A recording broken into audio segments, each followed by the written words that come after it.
Hello students, welcome to DNS. मैं आपकी zoology tutor. आज हम लोग इस वीडियो में रिस्ट्रिक्शन एंजाइम्स के बारे में पढ़ेंगे। तो अगर आप देखें रिस्ट्रिक्शन एंजाइम्स क्या होते हैं, रिस्ट्रिक्शन एंजाइम्स को मॉलिक्यूलर सीजर्स कहा जाता है। ठीक है, मॉलिक्यूलर सीजर्स क्यों कहा जाता है? क्योंकि ये न्यूक्लिक एसिड को कट करने के लिए हेल्पफुल होता है। रिस्ट्रिक्शन एंजाइम्स जो है इनके बहुत सारे फीचर्स होते हैं, किस तरीके से ये कहाँ पे यूज होते हैं, क्या इसकी क्लासिफिकेशन है, सारी चीजों को अभी हम लोग पढ़ेंगे। तो चलिए स्टार्ट करते हैं। सबसे पहले हम लोग समझते हैं कि जो रिस्ट्रिक्शन एंजाइम्स हैं इनकी हिस्ट्री क्या है। ठीक है, कैसे ये इनकी डिस्कवरी या किस तरीके से इनको जो है डिस्कवर किया गया, क्या इसका इम्पोर्टेंस है, ये सारी चीजें अभी हम लोग पढ़ेंगे।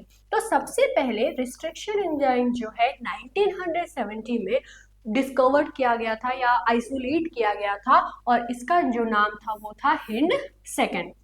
अब ये जो है जब इसकी डिस्कवरी हुई थी तो बहुत सारे जो है उस समय पे न्यूमरस जो भी रिस्ट्रिक्शन इंडोन्यूक्लियेसेस जो थे वो उनके जो कैरेक्टराइजेशन है वो सब बताई गई थी, और उसका नाम क्या था? हिंद सेकेंड। चलिए, अब अगर आज के समय पे हम लोग देखें तो मोर देन 3000 रिस्ट्रिक्शन एंजाइम्स जो हैं वो डिटेल में उनकी स्टडी की गई है, और उनके बारे में बताया गया है कि इसके क्या फीचर है और किस लिए इम्पोर्टेंट है, कहाँ पे ये अप्लाई होता है। तो आज के समय पे अगर हम लोग देखें तो मोर देन 3000 रिस्ट्रिक्शन एंजाइम्स जो हैं उन्हें डिस्कवर किया गया है through the help of various जो है सेल्स, जैसे प्लांट सेल्स हैं, ये सारी सेल्स के थ्रू जो है different types of restriction enzymes जो है उन्हें डिस्कवर किया गया है। अब अगर हम लोग बात करें कि मोर देन 600 जो है वो अवेलेबल होता है कमर्शियली एंड रूटीनली यूज होता है डीएनए मॉडिफिकेशन के लिए और मैनिपुलेशन के लिए इन लैबोरेटरीज। तो मतलब मोर देन 3000 रेस्ट्रिक्शन एंजाइम्स जो हैं जो कि डिस्कवर हो चुके हैं, उनके बारे में स्टडी हो चुकी है, और इसमें से मोर देन 600 ऐसे रिस्ट्रिक्शन एंजाइम्स हैं जो कि फ्रीक्वेंटली लेबोरेटरीज में यूज किए जाते हैं डीएनए को कट करने के लिए, उसे मॉडिफाई करने के लिए। इनके एप्लीकेशन वहां पे होते हैं। ठीक है, तो चलिए इसे आप नोट कर लीजिए।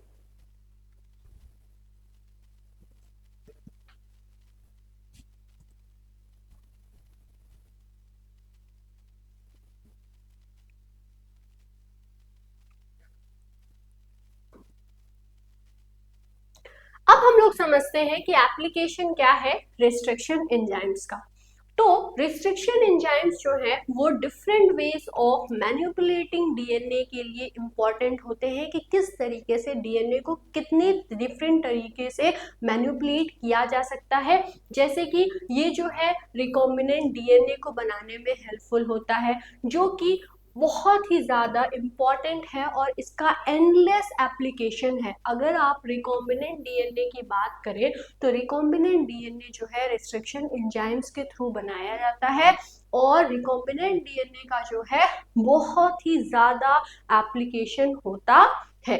अब अगर हम लोग बात करें तो ये जो है लार्ज स्केल ह्यूमन इंसुलिन के प्रोडक्शन के लिए इम्पॉर्टेंट होता है, जो कि with the help of E coli diabetic जो भी पेशेंट्स हैं उनके लिए इम्पॉर्टेंट होता है, वहाँ पे यूज़ किया जाता है।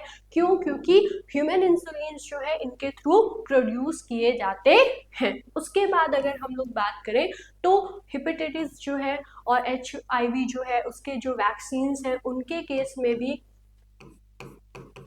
रिस्ट्रिक्शन एंजाइम्स जो है उनको इन्वॉल्व किया जाता है। तो वैक्सीन प्रोडक्शन हो गया या इंसुलिन प्रोडक्शन हो गया, या फिर बहुत सारे ड्रग्स जो है उनके प्रोडक्शन के लिए, उनके आइसोलेशन के लिए रिस्ट्रिक्शन एंजाइम्स का यूज़ किया जाता है। रिकॉम्बिनेंट डीएनए जो है उनको बनाने के लिए रिकॉम्बिनेंट डीएनए टेक्नोलॉजी में इसका यूज़ किया जाता है। या फिर आप इन शॉर्ट ये कह सकते हैं कि जहाँ कहीं पे भी डीएनए का मॉडिफिकेशन हो रहा है, उसमें अल्टरेशन हो रहा है, वहाँ पे रिस्ट्रिक्शन एंजाइम्स भी यूज होते हैं ज़्यादातर। ठीक है, चलिए तो अब अगर हम लोग बात करें तो उसमें से भी अगर कुछ इंपॉर्टेंट पॉइंट्स की बात करें तो डीएनए मॉलिक्यूल्स के क्लोनिंग में रिस्ट्रिक्शन एंजाइम्स का यूज होता है। न्यूक्लियोटाइड जो सीक्वेंस है उनके न्यूक्लियोटाइड सीक्वेंसेस को एनालाइज करने के लिए, स्टडी करने के लिए रिस्ट्रिक्शन एंजाइम्स का यूज होता है, या फिर आप कह सकते हैं कि जीन जो सीक्वेंसिंग है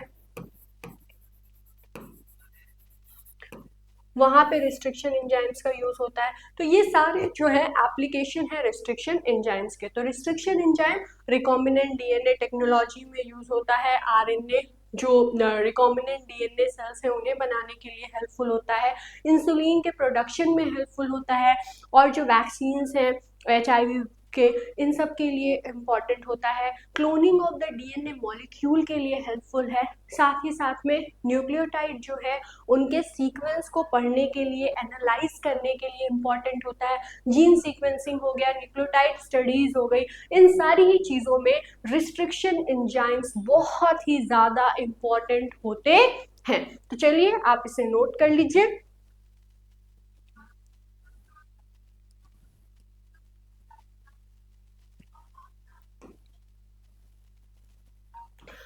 अब हम लोग पढ़ेंगे कि जो मैकेनिज्म है रिस्ट्रिक्शन एंजाइम्स का वो क्या है, ठीक है, आखिर किस मैकेनिज्म के थ्रू ये काम करते हैं। तो रिस्ट्रिक्शन एंडोन्यूक्लियोसिस जो है वो अगर हम लोग देखें तो सबसे पहले स्कैन करता है पूरे लेंथ को, कि जो लेंथ है डीएनए का उसे सबसे पहले ये स्कैन कर लेता है, और उसके बाद बाइंड होता है डीएनए मॉलिक्यूल के साथ, और जब ये रिकॉग्नाइज कर लेता है एक स्पेसिफिक सीक्वेंस को, उसके बाद जो है वहां पे ये कट करता है, कहाँ पे, शुगर फॉस्फेट बैकबोन पर, और ये जो है डबल हेलिक्स जो भी है बना हुआ रहता है, उस ये जो डबल हेलिक्स प्रेजेंट है डीएनए का, उसको ये तोड़ने का काम करता है by hydrolysing the phosphodiester bond. तो अगर आप देखें रिस्ट्रिक्शन एंजाइम्स को, तो रिस्ट्रिक्शन एंजाइम्स जो हैं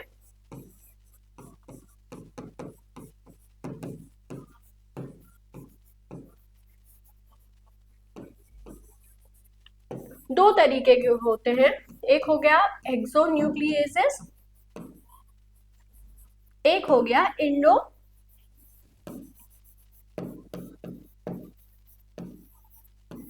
न्यूक्लियसेस। तो एक्सोन्यूक्लियसेस क्या होते हैं, ऐसे रिस्ट्रिक्शन एंजाइम्स जो कि जो भी डीएनए है उसके एकदम एंड पॉइंट पे कट करेगा और इसके क्लीवेज के लिए रिस्पॉन्सिबल होता है। अगर हम लोग बात करें इंडोन्यूक्लियसेस के, तो रिस्ट्रिक्शन एंजाइम्स इंडोन्यूक्लियसेस ऐसे रिस्ट्रिक्शन एंजाइम्स होते हैं जो कि डीएनए के बीच में कहीं पे कट करे, ठीक है। तो ये जो है जो भी एंड पॉइंट्स होते हैं डीएनए के उसके कट के लिए रिस्पॉन्सिबल नहीं होते हैं, ये जो है जो होल डीएनए है उसके कहीं पे भी मिडिल पोर्शन में कट करने के लिए रिस्पॉन्सिबल होते हैं, ठीक है। सबसे पहले होता क्या है कि ये जाएगा डीएनए को पूरा स्कैन करेगा और देखेगा कि कौन सा ऐसा साइट है जहां पे इसको कट करना है। रिस्ट्रिक्शन एंजाइम बहुत ज्यादा साइट स्पेसिफिक होते हैं, हर रिस्ट्रिक्शन एंजाइम का अलग अपना एक साइट होता है जहां पे ही वो कट करेगा, अपने साइट को छोड़कर ये कहीं और कट नहीं करता है। इसी वजह से सबसे पहले ये स्कैन करता है कि कौन सा रिस्ट्रिक्शन साइट है, वहां पे जाएगा, उस डीएनए से वहां पे जाकर के जुड़ेगा और उसके बाद जो है कट करता है, जिसके थ्रू होता क्या है कि ये फॉस्फोडाइएस्टर बॉन्ड को कट करेगा और ये जो डबल हेलिक्स है, ये डबल हेलिक्स जो डीएनए का डिस्टर्ब है हो जाएगा। अब ये डीएनए का जो डबल हेलिक्स है ये जब डिस्टर्ब हो जाएगा, जब टूट जाएगा फॉस्फोडाइएस्टर बॉन्ड के टूटने से, तब जो है इसका काम हो जाता है। आखिर इसका काम क्या होता है, इसका काम कट करने का होता है। तो सबसे पहले ये जाता है, स्कैन करता है, एनालाइज करता है, अब फिर देखेगा कि कौन सा इसका रेस्ट्रिक्शन साइट है, वहां पे जाकर के जुड़ेगा, फॉस्फोडाइएस्टर बॉन्ड को तोड़ेगा और फिर जो है इसका काम हो जाएगा, ठीक है। चलिए अब अगर हम लोग बात करें तो स्पेसिफिकली जो बॉन्ड होता है वो 3O एटम और PO एटम का जो है वो टूटता है, ठीक है। तो इसे आप नोट कर लीजिए।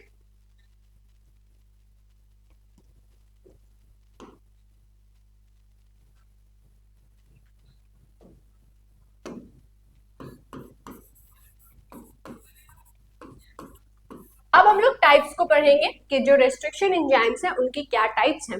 तो सबसे पहला आता है type 1 restriction enzyme. Type 1 restriction enzymes को जो है REAses कहते हैं। ये जो है लार्ज पेंटामेरिक प्रोटीन्स होते हैं जिनका सेपरेट रिस्ट्रिक्शन जो साइट है वो होता है।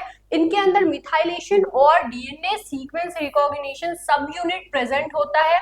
अगर हम लोग टाइप 1 रिस्ट्रिक्शन एंजाइम की बात करें तो ये जो है क्लीवेज साइट का, इनके अगर हम लोग क्लीवेज साइट की बात करें तो ये जो है इनका क्लीवेज साइट रिकॉग्नाइजेशन जो भी साइट होता है उससे लगभग 1000 बेस पेयर पर इनका क्लीवेज साइट होता है। ये बहुत ही इंपॉर्टेंट पॉइंट है कि जो टाइप 1 रिस्ट्रिक्शन एंजाइम है उसका जो है रिकॉग्निशन साइट से लगभग 1000 बेस पेयर अवे इनका क्लीवेज साइट जो है वो प्रेजेंट होता है। उसके बाद अगर हम लोग बात करें टाइप 1 रेस्ट्रिक्शन एंजाइम्स की तो इसके लिए रिक्वायर्ड होता है एटीपी। एटीपी की जरूरत इसे पड़ती है और साथ ही साथ में इसको एस एडिनोसिल एल मिथ्योनिन कोफैक्टर्स जो है वो भी जरूरत पड़ती है। तो अगर हम लोग बात करें टाइप 1 रेस्ट्रिक्शन एंजाइम्स की तो इसको एनर्जी की भी जरूरत पड़ती है और कोफैक्टर की भी जरूरत पड़ती है कट करने के लिए। अब अगर हम लोग एनर्जी को देखें तो एटीपी की जरूरत इसे पड़ती है और अगर हम लोग कोफैक्टर की बात करें तो एस एडिनोसिल एल मिथ्योनिन जो है वो इसको रिक्वायर्ड होता है। उसके बाद अगर हम लोग इसके एग्जाम्पल्स की बात करें तो इको K1, इको A1 या फिर CFR A1 जो है इसके एग्जाम्पल्स हैं। तो इसे आप नोट करिए।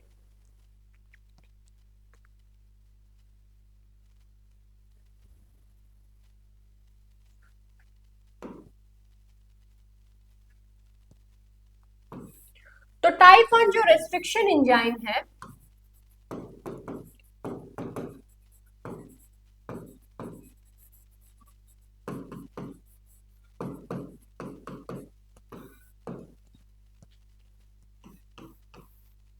ये कैपेबल होता है रेस्ट्रिक्शन एक्टिविटीज के लिए भी और मॉडिफिकेशन एक्टिविटीज के लिए भी। इसके जो कोफैक्टर्स हैं वो हैं एस एडिनोसिल मिथ्योनिन जो कि होता है एडोमेट, एटीपी की जरूरत इसे पड़ती है और मैग्नीशियम की भी जरूरत पड़ती है ताकि ये फुल्ली अपनी एक्टिविटी को परफॉर्म कर सके। अब अगर हम लोग इसके सब यूनिट्स की बात करें तो इसके पास 2 आर सब यूनिट होता है। आर सब यूनिट मतलब 2 रिस्ट्रिक्शन सब यूनिट इसके पास प्रेजेंट होंगे। इसके साथ ही साथ में इसके पास 2M यूनिट होता है या M सब यूनिट होता है। 2M सब यूनिट मतलब 2 मिथाइलेशन सब यूनिट्स इसके पास प्रेजेंट होते हैं और एक S सब यूनिट मतलब एक स्पेसिफिसिटी जो सब यूनिट है ये इसके पास प्रेजेंट होंगे। तो इसे आप नोट करिए।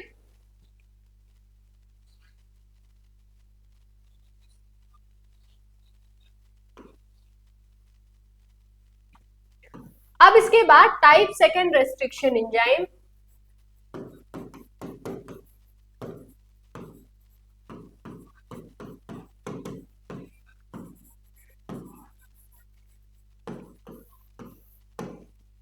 तो टाइप 2 रेस्ट्रिक्शन एंजाइम्स जो है वो मोस्ट कॉमन जो है available form of restriction enzyme होता है और ये जो है रिस्ट्रिक्शन एंजाइम्स रिस्ट्रिक्शन साइट्स पर जाते हैं, उन्हें कट करते हैं।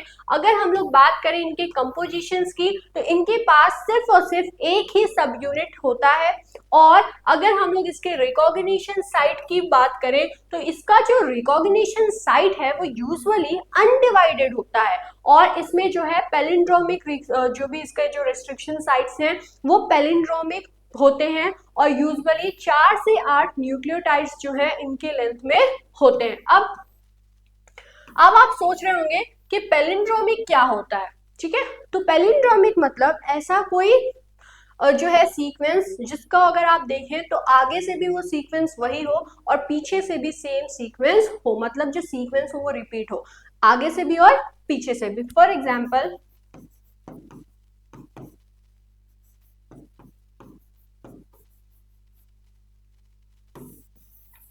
ठीक है, तो ऐसा कोई सीक्वेंस जहां पे आगे से अगर आप देखें और पीछे से देखें तो दोनों तरीके से जो न्यूक्लियोटाइड सीक्वेंस है वो सेम रहेगा, उस तरीके के सीक्वेंस को पैलिंड्रोमिक सीक्वेंस कहेंगे। तो अगर आप टाइप 2 रेस्ट्रिक्शन एंजाइम्स की बात करें तो टाइप 2 जो है सबसे ज्यादा common type of restriction enzyme होता है। इसमें होता क्या है कि इसका जो रिस्ट्रिक्शन साइट है वो सबसे पहली बात तो अनडिवाइडेड होगा, और दूसरी चीज जो भी इसका रेस्ट्रिक्शन साइट होगा वो पैलिंड्रोमिक सीक्वेंस में प्रेजेंट होता है, और 4 से लेके 8 न्यूक्लियोटाइड्स जो है इनका लेंथ होता है। अगर आप देखें तो ये जो है रिकॉग्नाइज करते हैं और डीएनए को क्लीव करते हैं एट द सेम साइट। ये बहुत इंपॉर्टेंट चीज है। टाइप 1 में आप क्या देख रहे थे, टाइप 1 में रिकॉग्निशन साइट अलग था, क्लीवेज साइट अलग था, लेकिन टाइप 2 में क्या होता है कि क्लीवेज साइट भी वही होता है और रिकॉग्निशन साइट भी सेम होता है, जिसकी वजह से हम लोग कहते हैं कि इसका अनडिवाइडेड रिस्ट्रिक्शन साइट होता है। लेकिन सबसे ज्यादा कॉमन फॉर्म में टाइप 2 ही होता है, तो इसे आप नोट कर लीजिए।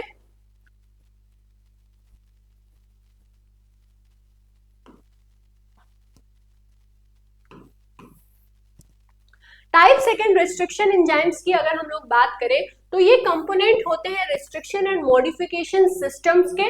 ये प्रोटेक्ट करते हैं बैक्टीरिया को, आर्किया को against the invading foreign DNA. ठीक है, तो यहाँ पे ये प्रेजेंट होता है और जो भी इन्वेडिंग फॉरेन डीएनए है उनके अगेंस्ट इन्हें प्रोटेक्ट करने का काम करता है। अगर हम लोग बात करें तो ये जो है टेट्रामेरिक एंजाइम्स होते हैं जो कि डीएनए को क्लीव करते हैं at sites that are 4 to 8 base pairs in length, और इन्हें मैग्नीशियम की जरूरत पड़ती है, कोफैक्टर्स की जरूरत पड़ती है फॉर कैटालाइसिस। अगर एग्जाम्पल की बात करें तो इकोवार1 या फिर हिंद 3, ये सारे जो हैं ये एग्जाम्पल हैं टाइप 2 रिस्ट्रिक्शन एंजाइम्स के।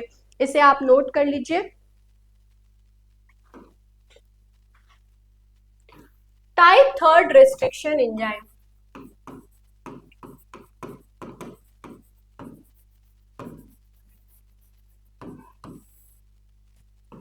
टाइप 3 रिस्ट्रिक्शन एंजाइम जो है वो रिकॉग्नाइज करता है 2 step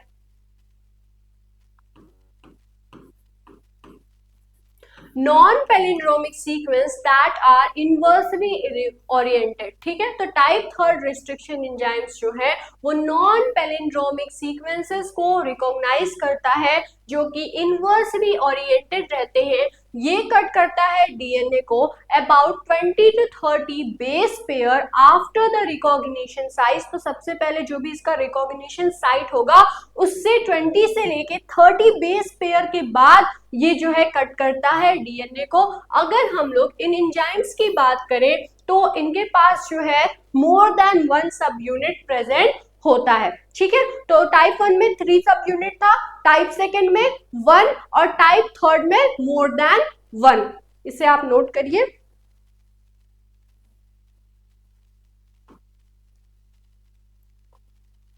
last type that is restriction